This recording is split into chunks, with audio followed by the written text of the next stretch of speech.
ఆదికాండము 6వ అధ్యాయం 1వ వచనం నుండి 22వ వచనం వరకు. నరులు భూమి మీద విస్తరింపనారంభించిన తరువాత కుమార్తెలు వారికి పుట్టినప్పుడు దేవుని కుమారులు నరుల కుమార్తెలు చక్కని వారిని చూచి వారందరిలో తమకు మనసు వచ్చిన స్త్రీలను వివాహము చేసుకొనిరి. అప్పుడు యెహోవా నా ఆత్మ నరులలో ఎల్లప్పుడూ వాదించదు. వారు తమ అక్రమ విషయములలో నరమాతృలై ఉన్నారు. అయినను వారి దినములు 120 ఏండ్లగుననెను. ఆ దినములలో నెఫీలూలను వారు భూమి మీద నుండిరి. తరువాత ఉండిరి. దేవుని కుమారులు నరుల కుమార్తెలతో పోయినప్పుడు వారికి పిల్లలను కనిరి. పూర్వకాలమందు పేరు పొందిన శూరులు వీరే. నరుల చెడుతనము భూమి మీద గొప్పదనియు వారి హృదయం యొక్క తలంపులలోని ఊహ అంతయు ఎల్లప్పుడూ కేవలము చెడ్డదనియు యెహోవా చూచి తాను భూమి మీద నరులను చేసినందుకు యెహోవా సంతాపము నొంది తన హృదయములో నొచ్చుకొనెను.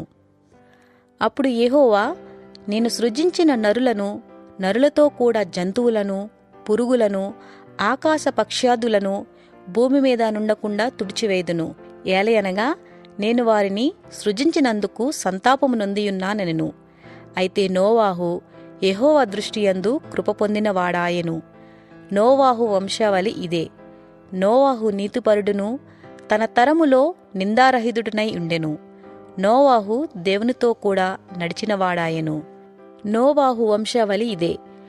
నోవాహు నీతిపరుడును తన తరములో నిందారహితుడునై ఉండెను. నోవాహు దేవునితో కూడా నడిచినవాడు. షేము, హాము, యాపేతను 3 కుమారులను నోవాహు కనెను. భూలోకము దేవుని సన్నిధిని చెడిపోయిండెను. భూలోకము బలత్కారంతో నిండియుండెను. దేవుడు భూలోకమును చూచినప్పుడు అది చెడిపోయియుండెను. భూమి మీద సమస్త శరీరులు తమ మార్గమును చెరిపివేసుకుని ఉండిరి. దేవుడు నోవాహుతో, సమస్త శరీరుల మూలముగా భూమి బలత్కారంతో నిండియున్నది గనుక నా సన్నిధిని వారి అంతము వచ్చియున్నది. ఇదిగో వారిని భూమితో కూడా నాశనము చేయుదును. చితిసారకపు మ్రానుతో నీ కొరకు ఓడను చేసుకొనుము. అరలు పెట్టి ఆ ఓడను చేసి లోపటను వెలుపటను దానికి కీలు పూయవలెను. నీవు దాని చేయవలసిన విధమిది. ఆ ఓడ 300 మూరల పొడుగును, 50 మూరల వెడల్పును, 30 మూరల ఎత్తును గలదై ఉండవలెను.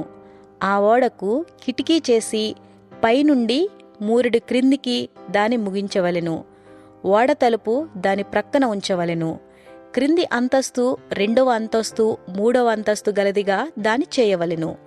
ఇదిగో నేనే జీవవాయువు గల సమస్త శరీరులను ఆకాశము క్రింద నుండకుండా నాశనము చేయుటకు భూమి మీదికి జలప్రవాహము రప్పించుచున్నాను. లోకమందున్న సమస్తమును చనిపోవును. అయితే నీతో నా నిబంధన స్థిరపరచుదును. నీవును నీతో కూడా నీ కుమారులను, నీ భార్యయు, నీ కోడండ్రును ఆ ఓడలో ప్రవేశింపవలెను.